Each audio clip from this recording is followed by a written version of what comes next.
पिछले पार्ट में हमने देखा था कि मोचेन के अंदर स्पिरिचुअल बर्ड यूयू की स्पिरिट आ चुकी है, लेकिन मोचेन को उसे किसी तरह से केज में बंद करना पड़ता है क्योंकि ये मोचेन को प्रॉब्लम दे रही थी। दूसरी तरफ हमें पता चलता है कि एक एग्जाम होने वाला है, मतलब एक कॉम्पिटिशन टाइप का होने वाला है, जिसमें इसके यहाँ के स्ट्रॉन्ग कल्टिवेटर को भेजना है और स्ट्रॉन्ग कल्टिवेटर को ढूंढने के लिए यहाँ पर एक छोटा सा मुकाबला होने वाला है और उस मुकाबले के लिए अभी स्टूडेंट को ट्रेनिंग दी जानी थी। इस पार्ट की स्टार्टिंग में हम देखते हैं कि जो मास्टर मो है यानी कि वेस्ट यार्ड के टीचर हैं, वो सभी को बुलाते हैं। उन्हें सिर्फ उन स्टूडेंट को बुलाया था जिससे उन्हें उम्मीद थी कि हाँ वो एक अच्छे लेवल पर है और कुछ प्रैक्टिस के बाद वो और अच्छे लेवल पर पहुंच सकते हैं।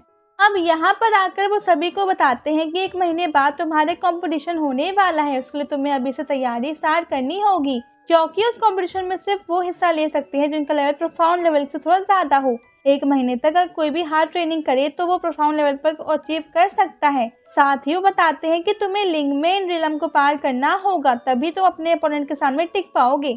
अब सभी स्टूडेंट बात समझ चुके थे। वो कहते हैं कि जी मास्टर पूरी मेहनत करेंगे, लेकिन यहाँ मोचन थोड़ा हिचकिचाया हुआ लग रहा था। वो कुछ कहना चाहता था, तभी मास्टर उसी से पूछने लगते हैं कि क्या हुआ, क्या तुम कुछ कहना चाहते हो। तो इस पर मोचन कहता है कि मास्टर क्या मैं इस ट्रेनिंग को स्किप कर सकता हूँ। ये चीज सुनकर मास्टर और बाकी सभी लोग शॉक थे, लेकिन फिर मोचन इसका कारण बताता है। वो आगे आता है और अपने नए रिंग लेवल को एक्टिवेट करके दिखाता है।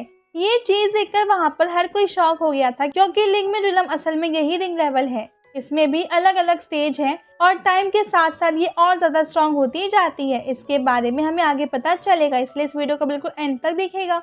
अब मास्टर उसे कहते हैं कि चिंता मत करो, मैं तुम्हारे लिए एक स्पेशल ट्रेनिंग अरेंज करवाऊंगा और वो ट्रेनिंग मैं खुद दूंगा। इसके बाद मास्टर सभी से जाकर ट्रेनिंग करने को कहते हैं और मोचन को अपने साथ ले जाते हैं। वो इस वक्त कोर्ट यार्ड में आए थे जहाँ पर कई सारी चीजें रखी हुई थी।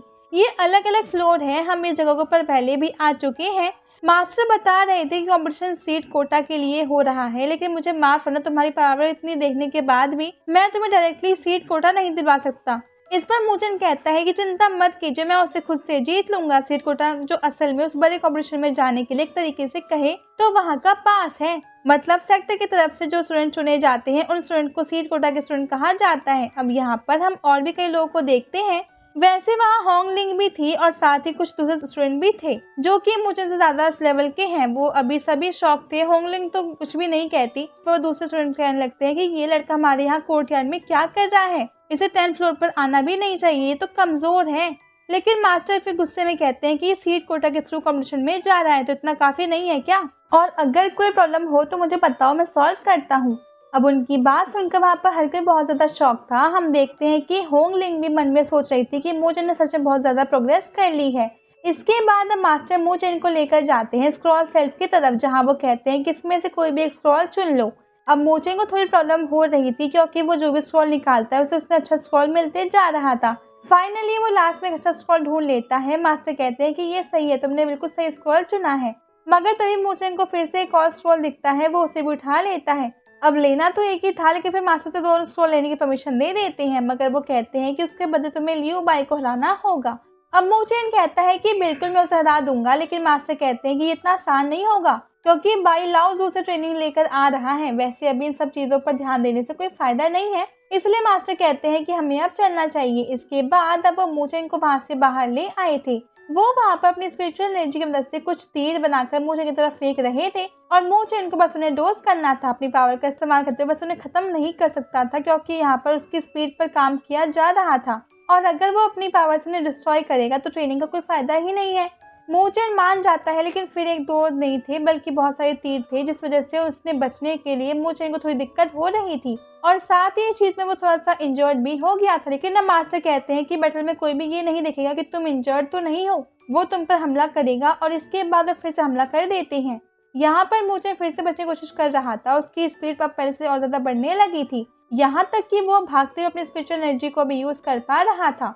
अब इससे जो उसकी और ज्यादा बढ़ रही थी, और अब फाइनली वो सभी तीर डोज कर लेता है। मगर अब मास्टर पहले तो कहते हैं कि बहुत बढ़िया, लेकिन फिर कहते हैं कि अब और ज्यादा तीरों से बचने के लिए तैयार हो जाओ।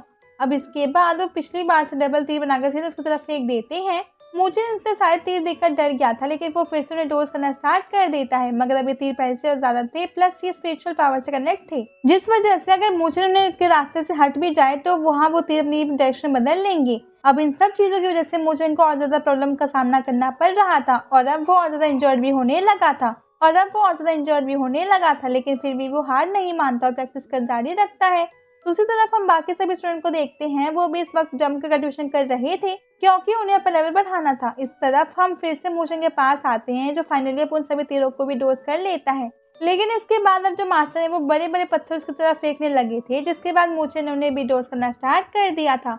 ये ट्रेनिंग इस तरह से रोज चलती जाती है। मोचन रात को भी ज्यादा समय ट्रेनिंग करने में गुजार रहा था। यू भी हर समय उसे ही देख रही थी और थोड़ी शौक भी थी। वो कह रही थी कि हम ये एक लड़का नॉर्मल ह्यूमंस की तरह नहीं है। वैसे फाइनली मोचन ने अब इतनी स्पीड अचीव कर ली थी कि जिसकी मदद से वो आराम से मास्टर के उन तीरों से और पत्थरों को एक साथ रोज कर पा रहा था। यहाँ तक कि उसकी स्पीड ज्यादातर तेज थी कि अगर कोई पत्थर उसे लगता भी है तो वही टूट जाता है। और इसके बाद अब हम देखते हैं कि उसके रिंग लेवल में भी अपग्रेड आया है। उसकी रिंग पहले से बदल चुकी थी और उसकी बॉडी से भी बहुत ज्यादा पावरफुल एनर्जी और हीट रिलीज कर रही थी। और रात का टाइम वो ज्यादातर ग्रेजुएशन में गुजार रहा था, जिससे कि वो और स्ट्रॉन्ग बन सके और दोनों तरफ ध्यान दे सके। वैसे अब वो कुछ टाइम तो इसी तरह से गुजार जाता है और उन सभी की ट्रेनिंग अब पूरी हो चुकी थी। मास्टर सभी को बुलाते हैं और कहते हैं कि इस एक महीने में तुमने बहुत ज्यादा प्रोग्रेस की है। सभी स्टूडेंट अपने रिंग लेवल को एक्टिवेट करके दिखाए। उन सभी ने रिंग लेवल अचीव कर लिया था। इसके बाद मास्टर कहते हैं कि अब तुम सभी को सिलेक्ट किया जाता है, लेकिन फिर वो मोचन से कहने लगते हैं कि अभी तुम्हारे लिए एक प्रैक्टिस टेस्ट और बचा हुआ है। मोचन इस बात से शॉक था कि अब उसे अब क्या करना है, क्योंकि उसने अपनी स्पीड और कंडीशन दोनों साबित कर दी थी। मास्टर कहते हैं कि इस प्रैक्टिस टेस्ट में तुम्हें मुझे हराना है। अब ये चीज तो मोचन के लिए नामुमकिन है, क्योंकि वो उसके मास्टर हैं और सच में बहुत ज्यादा पावरफुल हैं। यही सेम चीज है मोचन के दोस्त कहने लगते हैं, लेकिन हम मास्टर कहने लगते हैं कि तुम्हें मुझसे लड़ना नहीं है, बस मेरे सोल स्पिरिट को हराना है। इसके बाद मोचन या उसके दोस्त कुछ भी कहे, इसके पहले ही मास्टर कहने लगते हैं कि ज्यादा टाइम वेस्ट नहीं करना चाहिए और जाकर फाइट स्टार्ट करनी चाहिए। अब बैटल एरिया में आने के बाद मोचन तुरंत उन पर हमला स्टार्ट कर देता है, लेकिन वो मोचन के सभी अटैक को डोज करते जा रहे थे। मोचन की स्पीड बहुत ज्यादा थी, जिसे देखकर सभी स्टूडेंट शॉक थे और कह रहे थे कि आखिर इसकी स्पीड इतनी ज्यादा तेज कैसे हो गई। जो एक स्टूडेंट था वो कहता है कि उसने बहुत ज्यादा प्रैक्टिस की होगी, और जो दूसरा कहता है वो कहता है कि वो कितनी प्रैक्टिस क्यों ना कर ले, लेकिन मास्टर के सामने वो कुछ भी काम नहीं आएगी, क्योंकि मास्टर बहुत ज्यादा ताकतवर है। यहाँ मोचन पूरी स्पीड से हमला कर रहा था, लेकिन मास्टर उसके हर अटैक को डोज करते जा रहे थे। हम देखते हैं कि अटैक डोज करते करते मास्टर उसके ऊपर हमला करना भी स्टार्ट कर देते हैं। वो कई बार अपनी डार्क एनर्जी का इस्तेमाल करते हुए अटैक कर रहे थे, जिस वजह से मोचन वहां से पीछे को फेंक जाता है। लेकिन मोचन ने अभी भी हार नहीं मानी थी। वो बार बार उठकर हमला कर रहा था, यहाँ तक कि वो अभी भी डार्क एनर्जी का इस्तेमाल करने लगा था। लेकिन मास्टर पर भी किसी तरह के अटैक से कोई असर नहीं हो रहा था, क्योंकि मोचन के अटैक्स उन्हें टच भी नहीं हो पा रहे थे। यहाँ तक कि मोचन इतनी स्पीड में अपना बिल्डिंग टावर भी एक्टिवेट कर लेता है। उसकी पावर भी मोचन की मदद कर रही थी, लेकिन मास्टर को हराना मुश्किल था। मगर अब बिल्डिंग टावर की वजह से मोचन की स्पीड में और ज्यादा इफेक्ट आता है और अभी वो कुछ ट्रिक्स का भी यूज कर रहा था। वो सामने से हमला नहीं कर रहा था, बल्कि वो सामने से जाते अपनी पोजीशन को चेंज करते जा रहा था। कभी वो लेफ्ट साइड से हमला करता है तो कभी राइट से। इससे मास्टर को थोड़ी कंफ्यूजन हो सकती थी, पर उनकी स्पीड बहुत तेज थी और उन्हें हर चीज पता चलते जा रही थी, और अब वो पहले ही हर अटैक के लिए तैयार थे। यहाँ यूयू जब ये सब देखती है तो वो कहती है कि ये लड़का बार बार हार रहा है। अगर मेरी पावर को देखा जाए तो ये मास्टर तो कब का हार चुका होता, मगर वो सिर्फ लेटी लेटी ये सब कह रही थी। वो कोई हेल्प करने के मूड में नहीं थी। हम देखते हैं कि मोचन इस तरह से अटैक करते हुए समझदारी से काम लेता है। मास्टर के आसपास बहुत स्पीड से घूमने लगता है। उन्हें नहीं पता था कि वो किस तरफ से हमला करेगा, और वो बिल्कुल सामने से ही आ रहा था। मास्टर तैयार थे, लेकिन मोचन अपनी डायरेक्शन बदल कर उनके पीछे आ जाता है, और अब वो पंच कर नहीं पा रहा था कि मास्टर इतने में ही पीछे मुड़ जाते हैं। वो उनकी स्पीड बाहर आ चुकी थी। मास्टर ने मोचन को तो पीछे गिरा दिया था, लेकिन उनकी स्पीड उनकी बॉडी से निकल गई थी। मोचन के सभी दोस्त ये चीज देखकर बहुत ज्यादा खुश हो चुके थे और मास्टर से कह रहे थे कि मोचन ने तो आपको हरा दिया। इसके बाद अब सीन चेंज होता है और अब अगले सीन में हम आ जाते हैं बाई के पास, जो कि ट्रेनिंग करके बाहर आ चुका था। उसके फादर उसे लेने आए थे। वो उससे कहते हैं कि कंपटीशन का दिन आने ही वाला है, कुछ भी हो जाए सीट कोटा में तुम्हारा ही नाम आना चाहिए। इस पर बाई हाँ करता है। फिर सीन चेंज हो जाता है। अब अगले सीन में हम उस कंपटीशन में आ चुके थे। यहाँ पर हम देखते हैं कि मोचन के फादर और अंकल भी आए हुए थे। वो सामने बाई के फादर और उनकी वाइफ से मिलते हैं। वैसे यहाँ पर मोचन के फादर और बाई के फादर शांति से बात कर रहे थे, लेकिन शब्दों से लग रहा था कि कहीं भी उनकी फाइट हो सकती है, क्योंकि उनकी आंख बिल्कुल भी नहीं बनती। उनके वहां से आगे बढ़ने के बाद बाई की मदर कह रही थी कि कहीं ये दोनों यहाँ भी ना लड़ पड़े। यहाँ तक कि अब जब वो साथ में बैठे हुए थे तभी आपस में ऐसी बात कर रहे थे जिससे उनकी लड़ाई कभी भी हो सकती थी। अब हम देखते हैं कि वहाँ पर अनाउंसर मास्टर कहते हैं कि इस कंपटीशन को स्टार्ट किया जाना है, इसलिए सबसे पहले वो एक ओल्ड मास्टर का स्वागत करते हैं। ये थे मास्टर हाउ। इन मास्टर को देखकर सभी सुने शौक थे और कह रहा था कि मास्टर हाउ भी यहाँ पर आए हुए हैं। दूसरा कहता है कि तुमने क्या सिरकोटा को ऐसा वैसा समझा था क्या, ये मामूली नहीं है। एक स्टूडेंट इस वक्त कह रहा था कि ना जाने मास्टर हाउ का लेवल कितना होगा, वो बहुत ज्यादा ताकतवर है। वैसे अब हम देखते हैं कि वहाँ पर सब स्टूडेंट आना चालू हो गए थे। 2 लाइन बनी हुई थी, एक वेस्ट यार्ड की और एक ईस्ट यार्ड की। सभी नीचे आते हैं। इसके बाद हम देखते हैं कि अनाउंसर पहला मैच अनाउंस करता है, जो कि था मूचेन और एक टेंग नाम के लड़के के बीच। टेंग तो बहुत कॉन्फिडेंट था, वो तो इशारों में कह रहा था कि वो मूचेन को अब तो खत्म कर ही देगा। मगर अब इसके बाद ये पार्ट यहीं पे खत्म हो जाता है। अगर आपको वीडियो अच्छी लगी, प्लीज लाइक कर दीजिएगा और चैनल सब्सक्राइब से कर लीजिएगा।